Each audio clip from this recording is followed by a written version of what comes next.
and they really, as far as I'm concerned, tell the story of the dark energy that we're talking about in the ocean. But well, one of the things that might help the audience is explain to us, what do you mean by dark energy? It sounds like Darth Vader stuff. What do you actually mean? I keep threatening actually to wear a Darth Vader hat, or either that or a Voldemort cap. Oh, okay. When I go out and talk to audiences, and really dark energy refers to life forms that do not depend primarily on photosynthesis, but they are 2 to 3 steps removed from the photosynthetic process. In our case, we study specifically these organisms that occur in the ocean crust. So this is completely in the dark. There's no light that goes that far. In fact, the last detectable light in the ocean is about 1,000 meters down. And these microorganisms, or bugs as the scientists call them, occur in the crust or the sediment under 2,500 meters of water, and then even down up to 500 meters into the crust. So that's dark energy. It's also a play, I have to say, on the astrobiology aspect, which dark energy, if you know anything about physics or have heard anything about this missing energy in the universe. And what this is missing biomass or missing organisms that we don't know if they're there. They're dark. They're dark energy. They're missing from our current calculations about how much life is actually on the planet. We never even considered that there could be life in the crust. Yeah, this is actually one of the most significant frontiers faced by microbiologists in this century. There was a paper published in 1998 by a scientist named Whitman. Papers Whitman et al., 1998, and where they postulate that up to 1/3 of all of Earth's biomass could be found buried deep under the sediments and crustal aquifers of the ocean. Now, this hypothesis could not be corroborated at the time because the technology necessary in order to explore this extreme realm wasn't there yet. What made him make such a, at that time, outlandish claim? Well, I believe that they were looking at carbon sinks and the carbon cycle on Earth.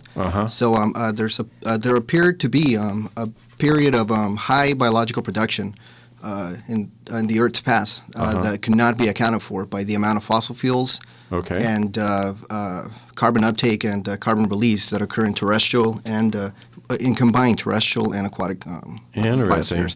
It just shows you that in terms of someone looking at the real data, and you can sort of see there's something missing, and it has to be accounted for. Absolutely. And that's the hypothesis really was a good analysis of the data, and just saying, well, that something's got to account for that. Yeah. So, and that also plays on what Cynthia was saying in terms of dark energy in general, or dark matter.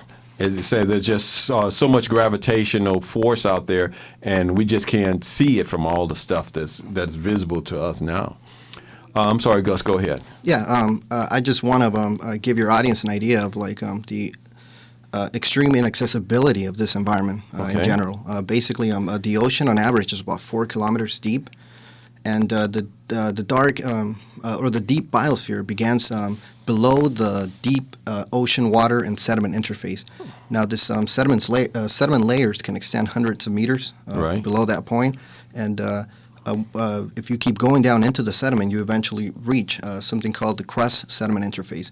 And the type of research that we're doing now can allow us to, for the first time ever, take a look at the kinds of microbial communities that inhabit the subsurface microbial community within the crust under the sediments under 4 kilometers of water. So this is basically at the cutting edge of discovery.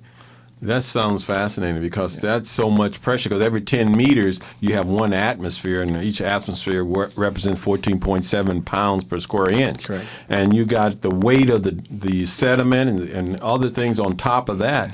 You're talking about something with horrific pressure. Right. And so what happens when you study these organisms? How do you study them? How do you know they're alive, you know? People first indirectly noticed that there was life occurring at those depths because push cores were drilled, core drills. Oil companies who go out there and drill cores, then look at the rocks, long segments of rocks that came from the crustal subseafloor biosphere, and they were able to see a lot of biodegradation or markers in the minerals that were indicative of biological activity. So that was our first indication that there could be a large amount of life present down there that we had never accounted for in global biogeochemical budgets.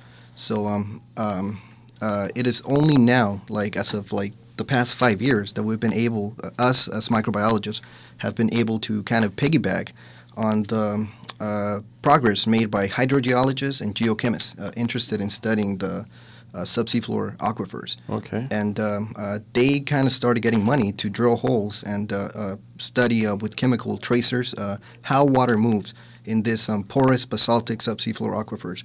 And once that was in place, then we were allowed to come in as microbiologists and develop more stringent standards to aseptically, microbiologically study the deep subseafloor biosphere as well. Yeah. Okay.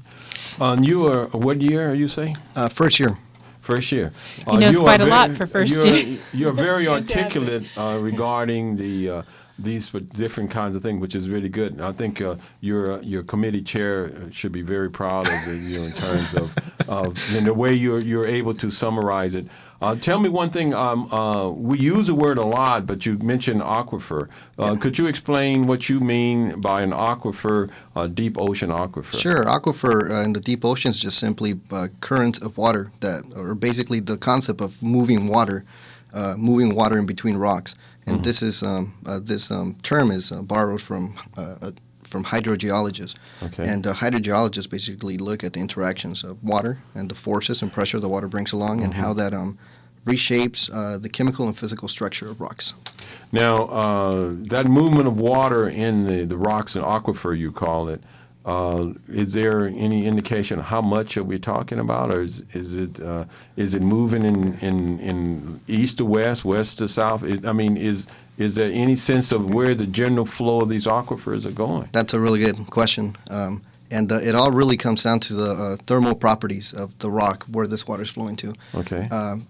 I was able to go on an expedition last summer to the Juan de Fuca Ridge system. Where's that at? That is about 400 kilometers off of the western Canadian-U.S. border. Okay. Yeah, and I went on the Atlantis research vessel. Okay. And we took a submersible down there called Jason 2 submersible. Okay. Yeah, there's a couple of videos on YouTube. If anyone's interested, they can always check that out. Okay. How would they find it? YouTube, Juan de Fuca Ridge, Jason 2. Jason 2. Yeah. Okay. So, there's some. Is Jason owned by Woods Hole? Correct. Yeah. Okay. Mm-hmm. Woods Hole Oceanographic Institution. Correct. Okay. Yeah. So, everything that I know about hydrogeology, I kind of learned on this cruise, just hanging out with the hydrogeologists and geochemists. How long were you on the cruise? It was a 2.5-week cruise. You get seasick? I did the first day, actually.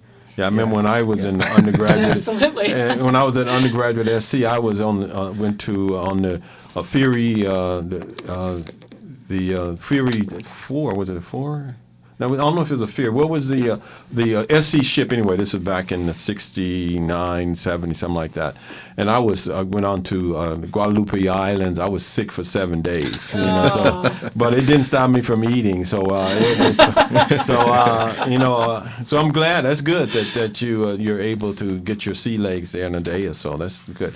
Now, on the cruise, and you were there in Juan de Fuca? Correct. And then you, how were they were they actually looking to see how the water was flowing, or was it just a secondary kind of thing? What's actually going on there is that they have a series of really deep boreholes that they've already drilled there previously. And that these boreholes are retrofitted with something called a cork, which is basically a seafloor device that that inhibits deep seawater from re-entering the freshly drilled borehole. Okay. And, these boreholes extend past the sediment layer and into the crust, hundreds of meters into the crust. Right. So after the hole is drilled, they cork it, or right. It's an acronym, but it also works as an analogy because it's really a cork, like you would put on a bottle. Absolutely. Yeah, and once the hole has been corked, it's kind of left alone for a couple of years. Right. I believe 3 or 5 years. And the philosophy behind corking it and leaving it alone for a while is to allow the subsurface conditions to return to a pre-drilling state. Mm-hmm. And this inhibits chemical or biological contamination